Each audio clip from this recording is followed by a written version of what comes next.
Good afternoon. Welcome to Tribune News on Q, your go-to afternoon news source only here at Daily Tribune. We are now live at Daily Tribune's Facebook page, Tribune on YouTube, and Daily Tribune Official on TikTok. For today's headlines. The executive branch has begun a comprehensive review of the ratified 2026 General Appropriations Act following its receipt on 29 December, Executive Secretary Ralph Recto said on Tuesday. Three news stations along the EDSA busway in Cubao, Magallanes, and the Parañaque Integrated Terminal Exchange will break ground in 2026 as the government steps up efforts to modernize the corridor and cut travel time for commuters. The Department of Public Works and Highways has dismissed allegations over supposed budget insertions for flood control projects, calling the claims baseless and malicious. Acting Philippine National Police Chief Lieutenant General Jose Melencio Nartates Jr. reminded personnel to refrain from using their service firearms during this year's holiday festivities or face criminal and administrative sanctions.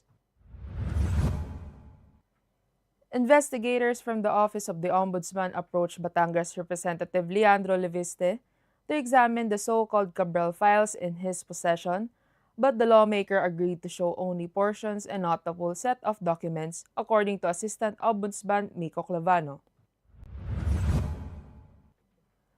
The Aboitiz Group's infrastructure unit has completed upgrades for its airports in Visayas and Mindanao, which account for 20% of air traffic in the Philippines. No fight between Manny Pacquiao and welterweight title holder Rolly Romero will materialize anytime soon after negotiations have failed between the two fighters' camps, the ring's Mike Coppingers reported. U.S. singer Beyoncé is now a billionaire, Forbes magazine said on Monday, becoming only the fifth musician to achieve such a milestone.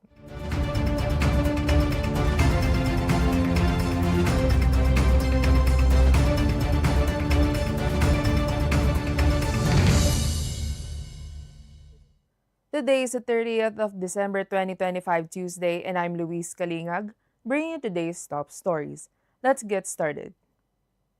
The executive branch has begun a comprehensive review of the ratified 2026 General Appropriations Act following its receipt on 29 December, Executive Secretary Ralph Recto said on Tuesday.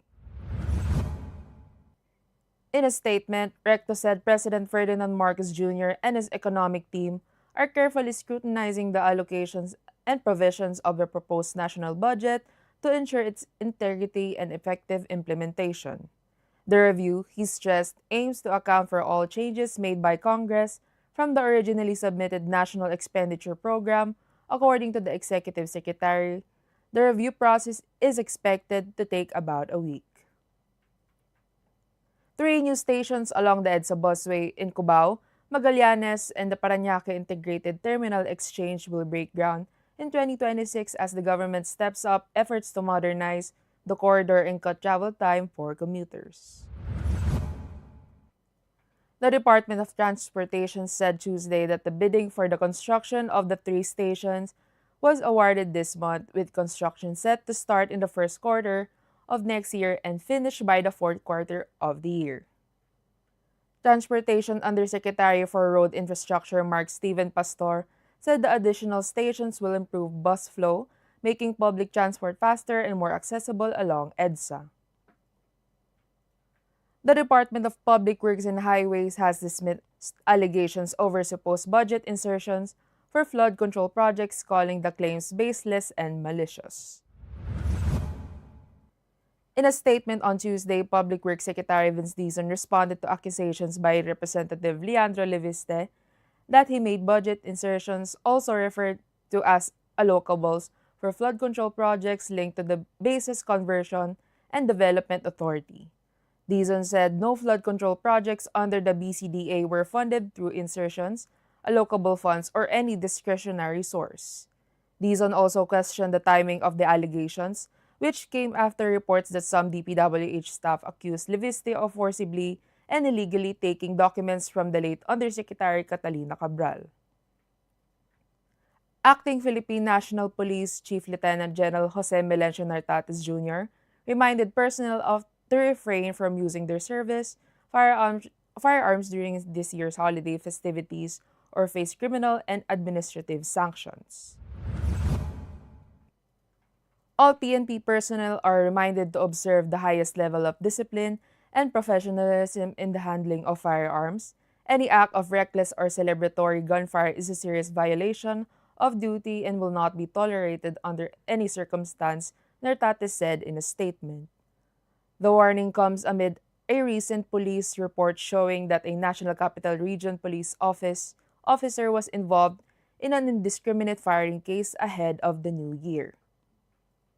Investigators from the Office of the Ombudsman approached Batangas Representative Leandro Louisse to examine the so-called Cabral files in his possession, but the lawmaker agreed to show only portions and not the full set of documents, according to Assistant Ombudsman Nico Clavano. Louisse had claimed to possess documents from the late Public Works Undersecretary Maria Catalina Cabral that could shed light on insertions in the 2025 national budget, which critics said was bloated with allocable and discretionary funds. Following the lawmaker's public pronouncement, investigators met with Louisse on November 26 as a matter of prudence and diligence, while Cabral was still alive and was represented by a counsel, Clavano said in a video statement released. And for our business news, the Boitis Group's infrastructure unit has completed upgrades towards airports in Visayas and Mindanao, which account for 20% of air traffic in the Philippines. Aboitiz Infracapital Incorporation yesterday said the contingency and safety improvements for the Bohol Panglao International Airport and Laguindingan Airport have been completed. AIC said the enhancement would enhance passenger safety and scale up the airport's resilience, ensuring the gateways are prepared to handle more travelers next year.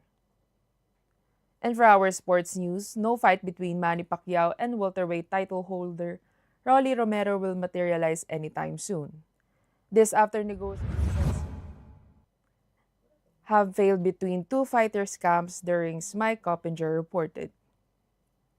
Pacquiao, who came back from retirement in July and fought World Boxing Council welterweight champion Mario Barrios to a draw, had been eyeing Romero, holder of the World Boxing Association version of the title. And for our entertainment news, US singer Beyoncé is now a billionaire, Forbes magazine said on Monday, becoming only the fifth musician to achieve such a milestone.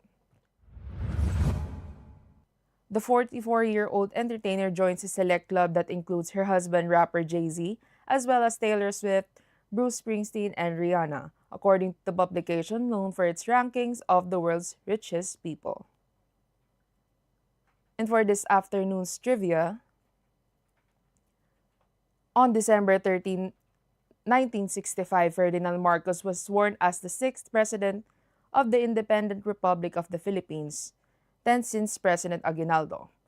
Marcos was a lawyer, a decorated World War II hero, three-term Ilocos Norte congressman, a senator, and Senate president. And for our viral story, a user on TikTok uploaded a video of himself inside a fast food restaurant coating fries with a flavoring powder using a bag. He shouted B while pretending the group was playing bingo.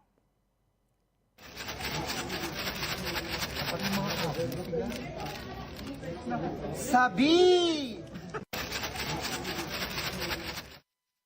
That's all for now. Join us again at 4:30 p.m. still here on Daily Tribune's Facebook page, Tribune on YouTube, and Daily Tribune Official on TikTok. Once again, I'm Louisse Kalingag, and this has been Tribune News on Q. Happy New Year, mga katribu!